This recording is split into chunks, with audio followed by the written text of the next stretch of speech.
Nos preparamos para la gran semana, la Semana Mayor, la Semana Santa.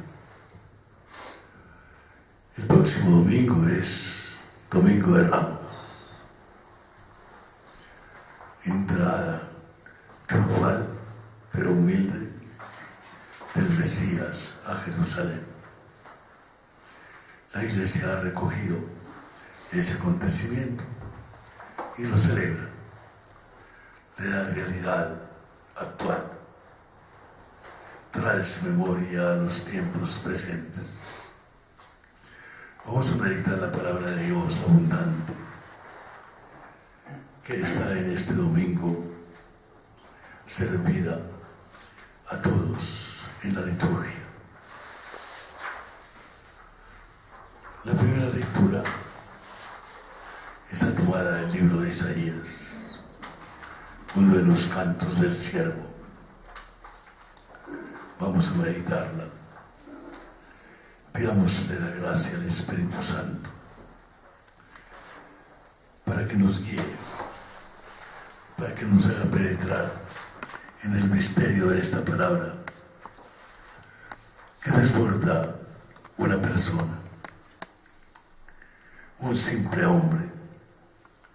Allá en el fondo se siente que hay un personaje misterioso. Son los 4 cantos del siervo que se llaman así en el libro de Isaías. Este está tomado del capítulo 50, los versículos 4 a 7. Vamos a escucharlos.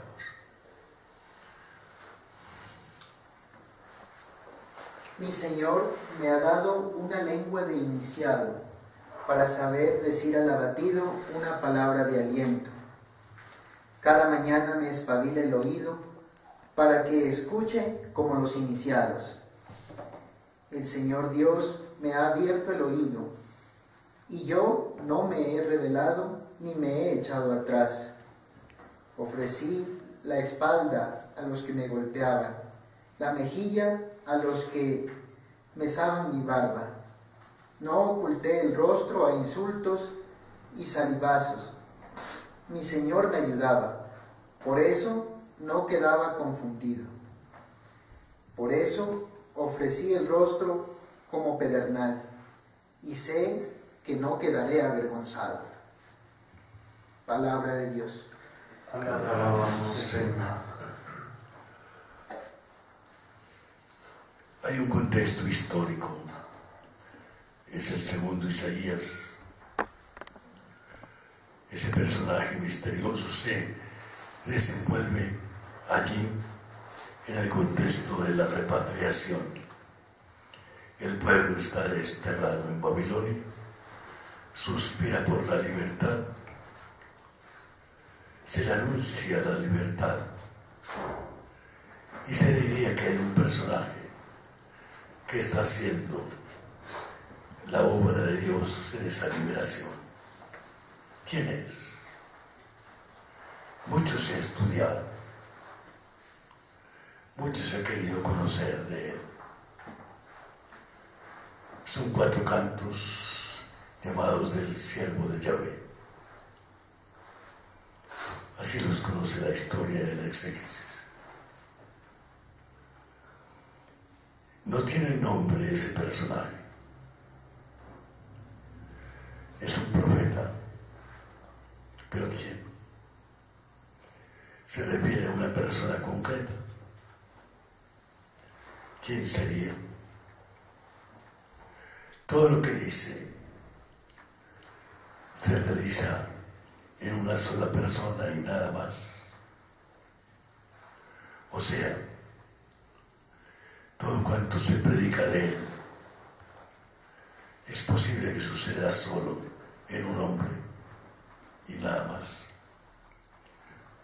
La historia va a recoger ese personaje, va a seguir andando misteriosamente.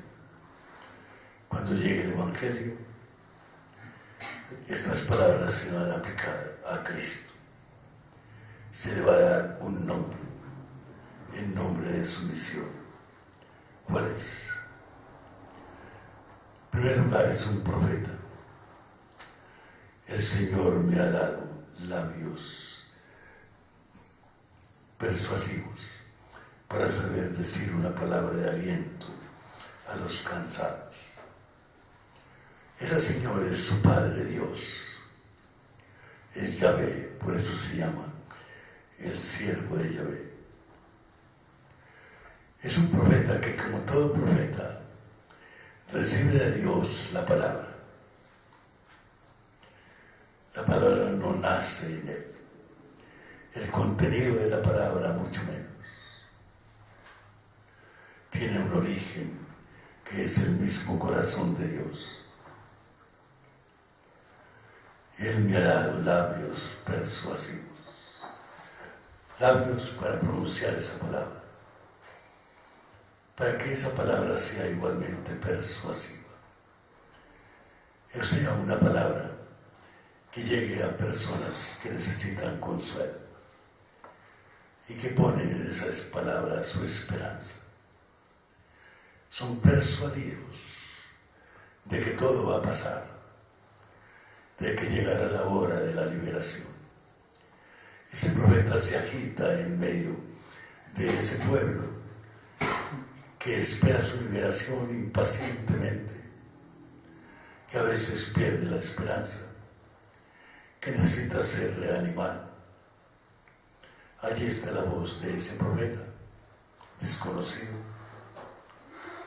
Allí está esa voz que viene de Dios. Y en efecto él mismo dice, cada mañana pone alerta mi oído para que escuche al Señor.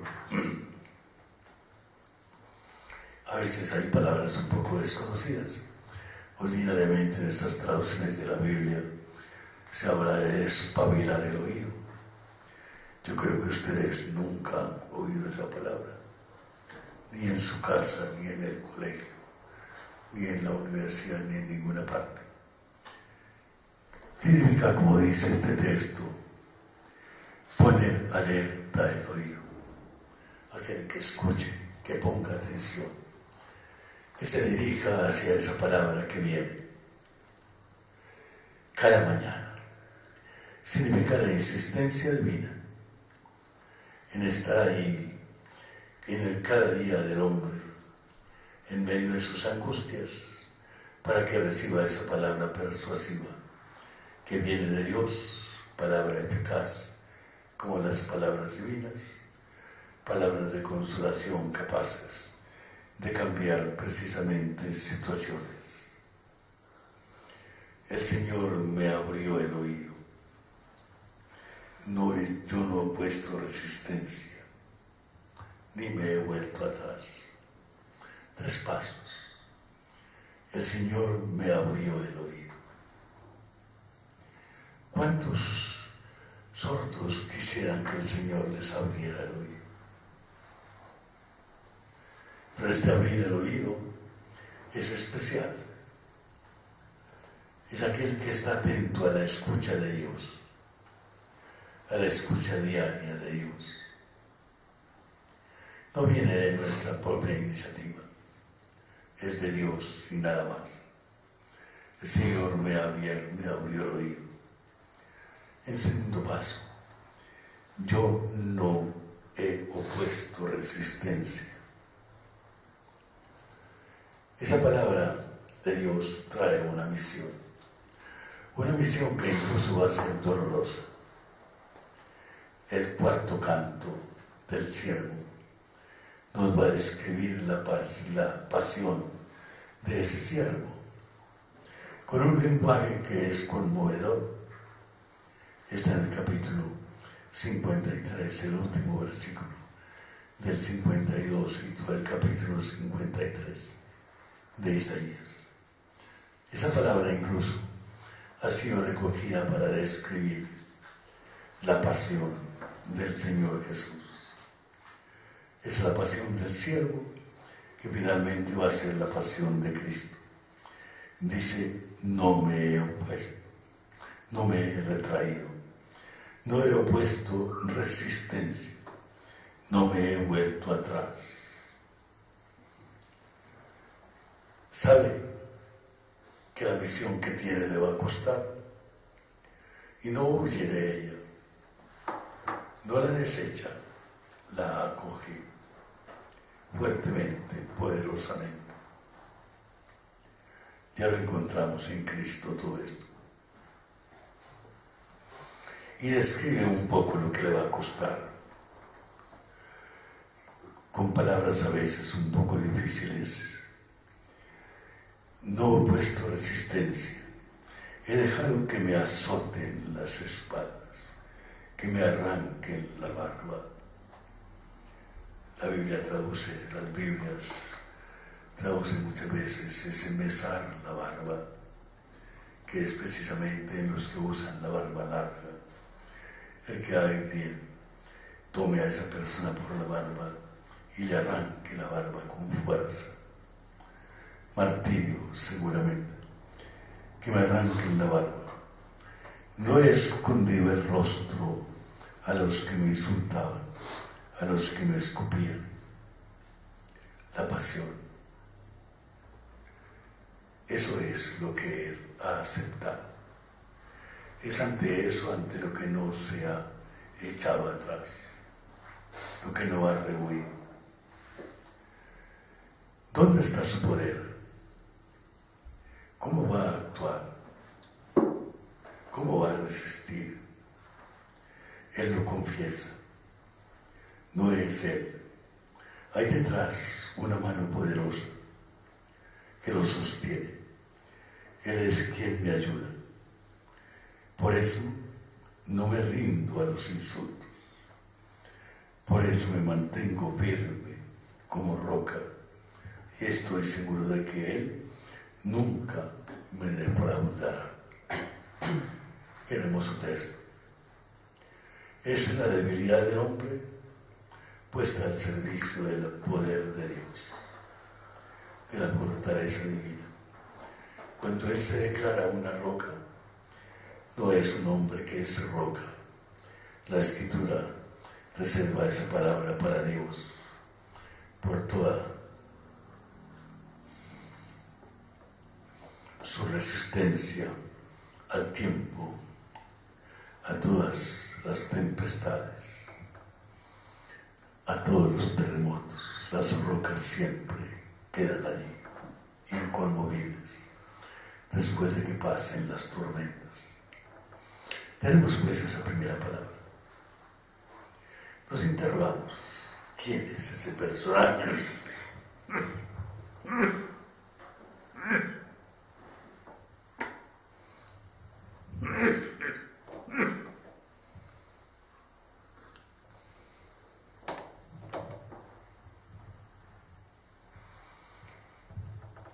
Ha sido muy difícil llegar a identificarlo con un personaje histórico, creo que no se puede, no hay datos para hacerlo, pero la Biblia es una. La Biblia habla de un personaje y no se queda limitada allí, abre la puerta a una interpretación. La Biblia recorre porque es palabra de Dios, porque es la historia de la salvación, todos los siglos de esa historia, y pasados 500 años vendrá Cristo, y entonces los que van a leer la pasión de Cristo, ya los cristianos, van a leer ese texto y dicen, claro, ese personaje era el Señor Jesús. Lo van a identificar precisamente con Él. Queda pues en suspenso un personaje que es profeta, una presencia de Dios en el mundo, que trae una palabra de consuelo para todos los necesitados, palabra que se le da a Dios. Dios mismo lo capacita para escucharla. Él transmite lo que Dios manda, transmite la palabra de Dios. Sabe bien que esto le trae la persecución y la tortura, no se echa atrás, lo enfrenta todo con un valor que no es humano, un valor que necesita la fortaleza divina. Les decía, es debilidad del hombre al servicio de la fortaleza salvadora de Dios. La segunda lectura nos trae el cántico muy conocido de la carta a los Filipenses en el capítulo 2, los versículos 6 a 11. Vamos a escucharla en primer lugar.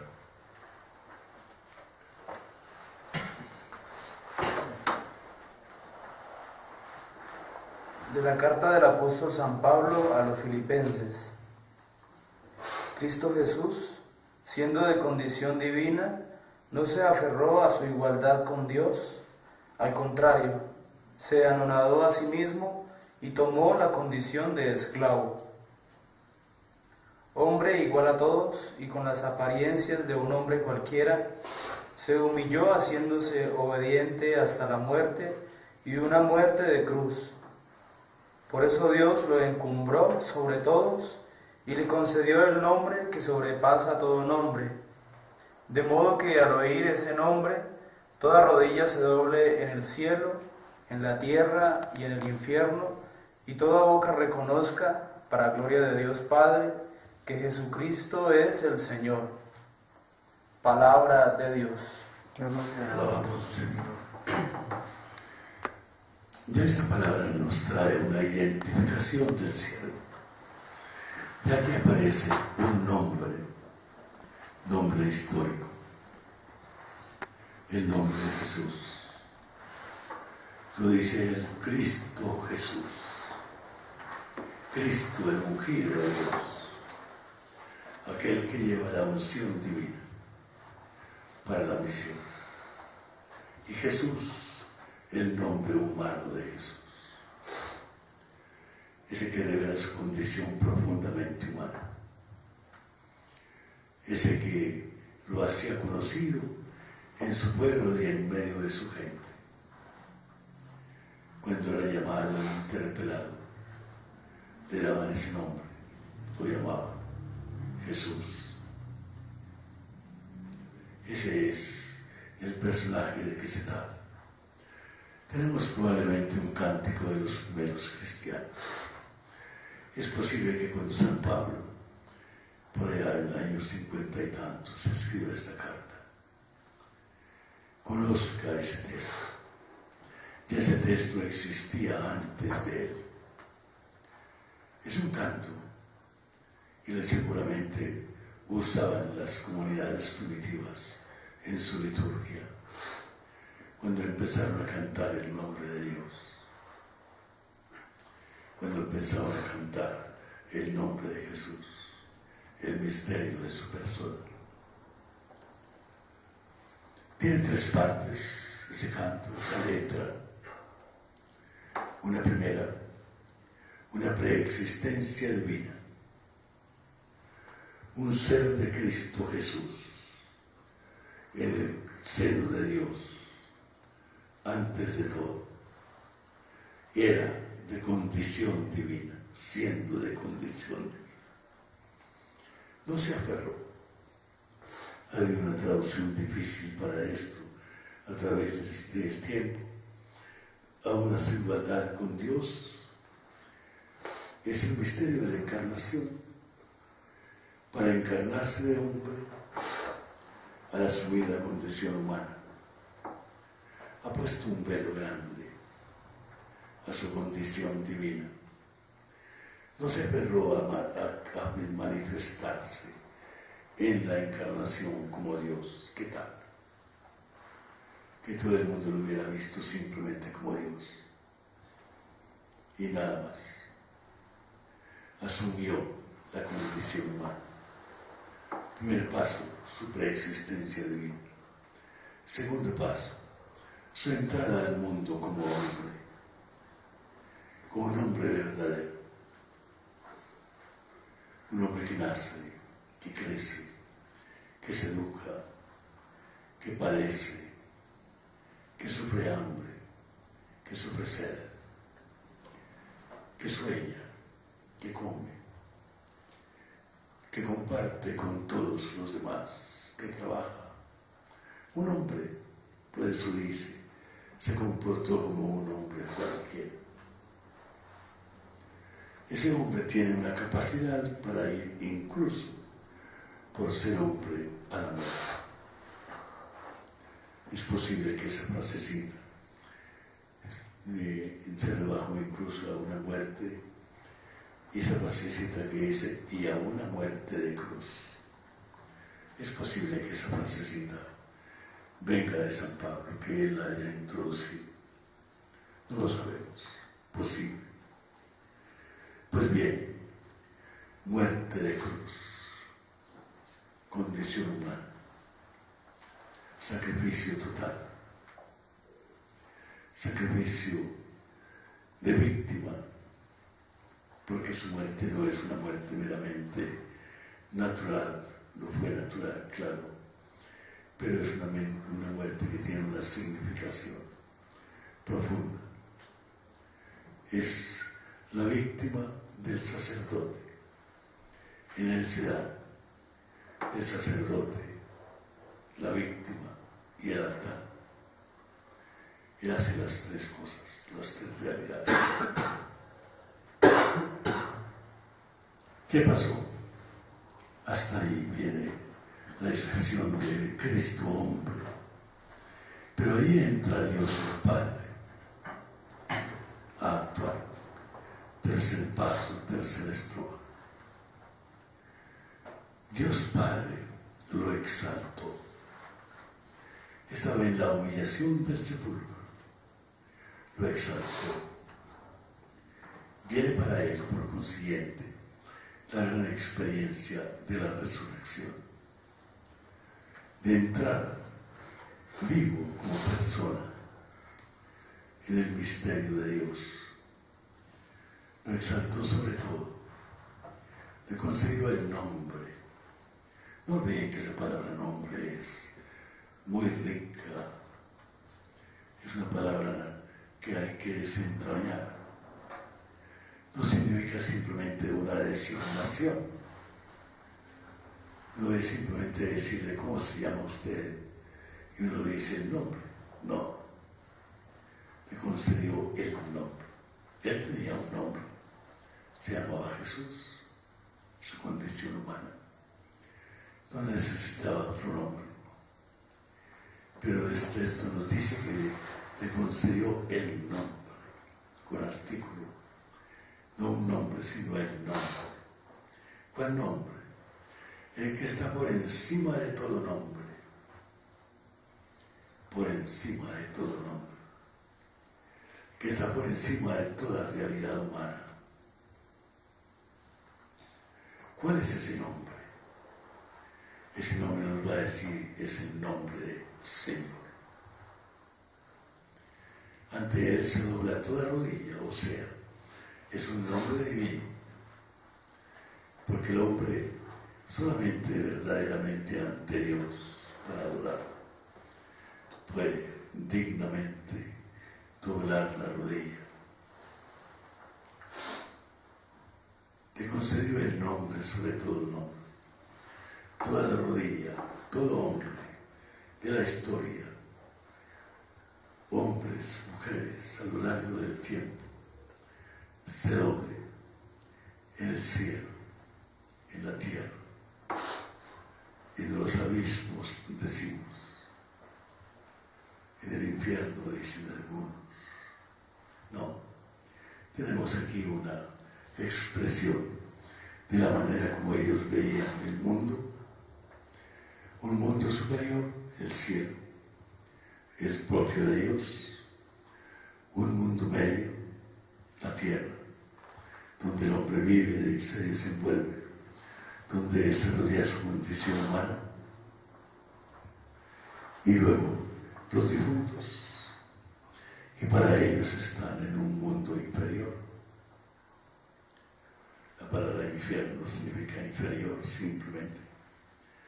No es un lugar de torturas, sino lo que está debajo de la tierra, en este caso el significado.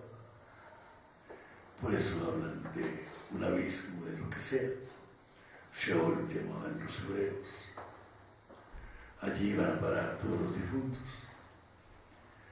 Todo lo que existe por consiguiente, todos los hombres, donde quiera que estén, en cielo, tierra, difuntos, todos están llamados a doblar la rodilla ante ese personaje que recibe ese nombre de Señor. Qué bueno penetrar en esa palabra. La decimos tantas veces, quizás todavía sin precisar bien. Todo un recorrido de la Biblia nos lleva hasta el nombre propio de Dios en el Antiguo Testamento, el nombre de Yahvé. Se le da ese nombre. Es su condición divina. Jesús hace pues ese recorrido. Sale de su experiencia de Dios y no la deja. Entra al mundo de los hombres en toda su realidad. Experimenta hasta la muerte, y no cualquier muerte, sino una muerte de cruz. Pero todo eso tiene un significado divino. No es lo que acontece, por ejemplo, en todas las personas, nacer, desenvolverse en el mundo y nada más. No, ese personaje es distinto. Este personaje lleva en sí todo el misterio de Dios. Y ese personaje es una víctima ofrecida a Dios por el hombre, por nosotros, por mí, por cada uno. Ofrecida con amor al Padre. Sacrificio sacerdotal. Cuando creemos en sacerdotes, pensemos ante todo en eso, en ese misterio que estamos llevando, ese profundo e inmenso misterio del sacerdote, de la víctima del altar. Así tenemos pues en la segunda lectura esto. Viene la tercera lectura. Va a ser un poco difícil porque es sumamente larga. Yo simplemente, ustedes la conocen. Vamos a recorrer los pasos que da esa lectura. Aquí hay una, en el texto que tengo yo creo que hay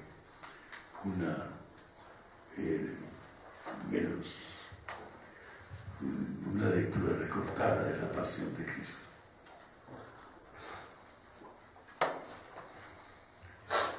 Los cristianos, cuando empezaron a escribir, lo primero que escribieron fue el relato de la pasión. Eso es absolutamente cierto. El relato de la pasión, la muerte y la resurrección. Los evangelistas conocieron ese relato cuando Marcos, Mateo, Lucas escribieron sus evangelios, Juan también. Conocieron ese relato primero, que está en la base de todos esos relatos, que no hacen sino presentarlo a su manera. Cada uno de ellos se le da una lectura propia, una meditación propia. No es lo mismo leer la pasión de San Juan que la pasión de San Marcos. Tiene sus acentos propios, tiene etapas. Ordinariamente empezamos con la última cena, hace parte de la pasión. Es el momento en que Jesús hace una Pascua nueva. Antes de padecer, morir y resucitar, da a ese acontecimiento una realidad sacramental. No lo puede hacer después, claro está. Lo importante es que lo hiciera antes. Por eso, ya allí empieza la pasión en un signo, el signo grande de la Eucaristía, que nos deja, hace parte de la pasión. Luego va con sus discípulos a un lugar conocido llamado el Jardín de Olivos. Allí ora profundamente e invita a ser acompañado en la oración. No es bien acompañado. Él, sin embargo, permanece. Hace una oración intensa, descrita incluso en el Evangelio de Lucas de una manera muy especial. Esa oración es el momento en que Cristo, antes de la pasión, asume con toda su libertad humana de hombre, asume la misión que Dios Padre le ha encomendado y se entrega a ella. Quiere hacer la voluntad del Padre, dar realidad a esa voluntad del Padre. Y esa voluntad es la salvación humana. Inmediatamente después viene la captura, el prendimiento de Jesús. En el Jardín de Olivos llega un comando de policías, de personas, a capturarlo. Ha sido entregado por uno de sus discípulos, que incluso llega a identificarlo. Es terrible ese momento en que la amistad se vuelve traición, en que el signo de la amistad se vuelve muerte y se vuelve traición, el beso. Judas entrega a Jesús. Los discípulos lo abandonan. Un poco de lejos lo van siguiendo Juan y Pedro. Pero lo dejan solo. Jesús afronta la pasión solo. Lo debe hacer. Él es el que tiene que hacerlo. Compartimos esa pasión, pero nadie va a sufrir con él en ese momento. Después nosotros entramos en ese misterio. Es llevado a un tribunal judío, juzgado. Se le pregunta quién es. ¿Eres tú el hijo del bendito? Le dice el sumo sacerdote. Él lo declara que sí. Y entonces es condenado a muerte. Pero no puede ser ejecutado por los judíos.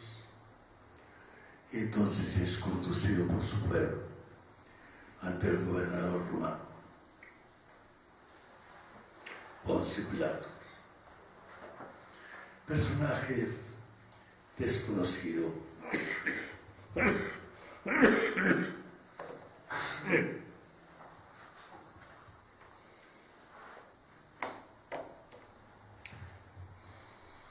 Personaje desconocido, diríamos, a menos que hubiera acontecido todo eso. Casi que por ironía, con humor, se puede decir que el personaje más conocido de esa antigüedad. San Juan narra ese encuentro detenidamente, detalladamente. Hay 7 escenas. El pueblo está afuera, los que lo acusaron, más que el pueblo, los sacerdotes, los escribas, los fariseos. Dentro del pretorio que se llama de la casa de Pilatos, está Pilato. Jesús está allí, a veces adentro, a veces afuera. Entre Pilatos y el pueblo. Pilato sale, entra, sale, entra, sale, entra. 7 veces. Vale la pena leer eso minuciosamente, es maravilloso. Ojalá algún día lo pudiéramos hacer fuera de contexto. Y entonces, ahí, esa mirada de Pilatos a Cristo, allí en nuestro Vía Crucis, esa mano que está puesta en el mentor, esa posición suya sentada, ese Cristo que está delante de él, erguido, valiente, fuerte, encadenado, pero en una inmensa dignidad. Revela ese encuentro entre el hombre y el misterio de Cristo. El hombre que juzga a Cristo y lo condena a muerte. Así pues es condenado a muerte. Se nos describe rápidamente el camino de la cruz. Hay el pasaje del Cirineo, en medio de ese pasaje de la cruz, también maravillosamente representado en nuestro Vía Crucis. A mí me impresiona esa imagen. He visto muchas imágenes de Vía Crucis. No he visto una igual, en que el Cirineo no presta una ayuda a Cristo en la cruz, sino que se echa encima de la cruz de Cristo. Le quita la cruz a Cristo y se la pone él sobre sus hombros, maravillosamente. Así pues llegan, y está la crucifixión, la agonía de Jesús, sus palabras. Muy solo, muy solo. De lejos hay una compañía y nada más. Hasta que muere Jesús.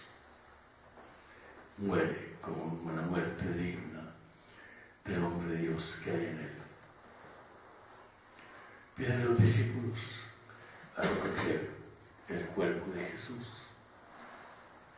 También aquí en el Vía Crucis está maravillosamente representado el discípulo que baja a Cristo, que recoge su cuerpo, pero que sobre todo recoge su visión.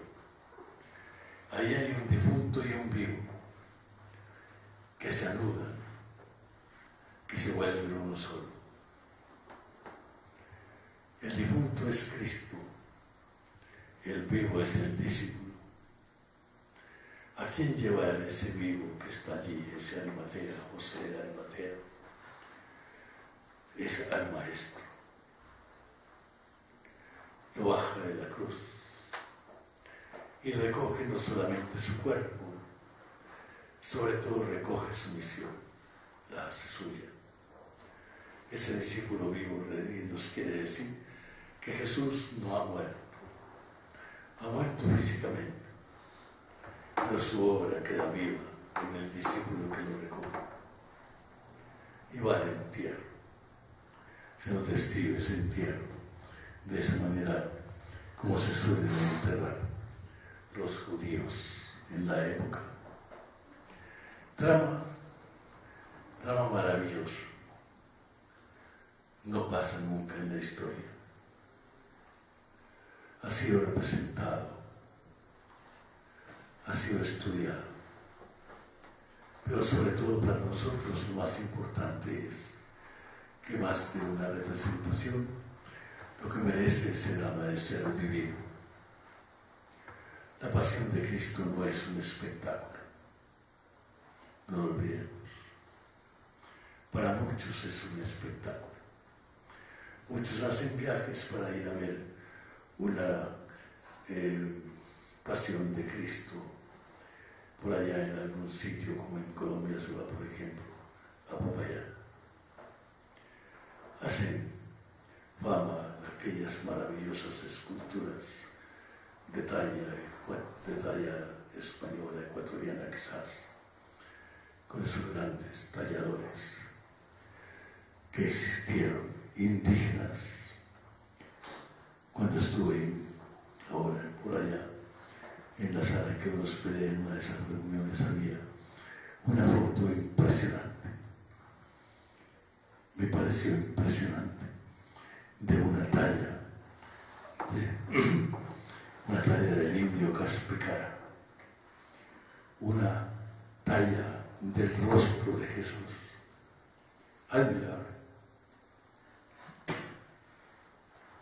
Pues bien, y la Semana Santa no consiste en subirse a un balcón para ver pasar la procesión. Hay que meterse a la procesión, bajar del balcón, entrar, tomar la cruz de Cristo, seguirlo con la cruz. Hay que vivir la pasión, hay que saber identificar en la vida la pasión que tenemos todos, que llevamos todos, que es la misma pasión de Cristo, con todo el valor redentor que tiene.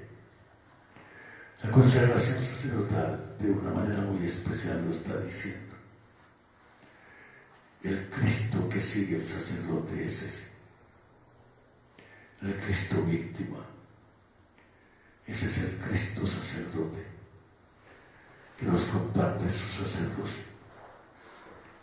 Así pues, hagamos que esta pasión del Señor no sea un más acontecimiento más de la vida. Cada celebración de la pasión cada año no es la repetición del pasado, sino un punto cada vez más alto hacia el futuro.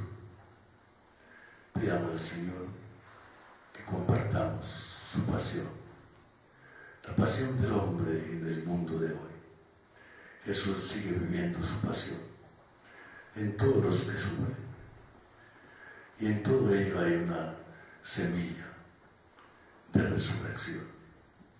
Más allá de toda pasión hay una luz.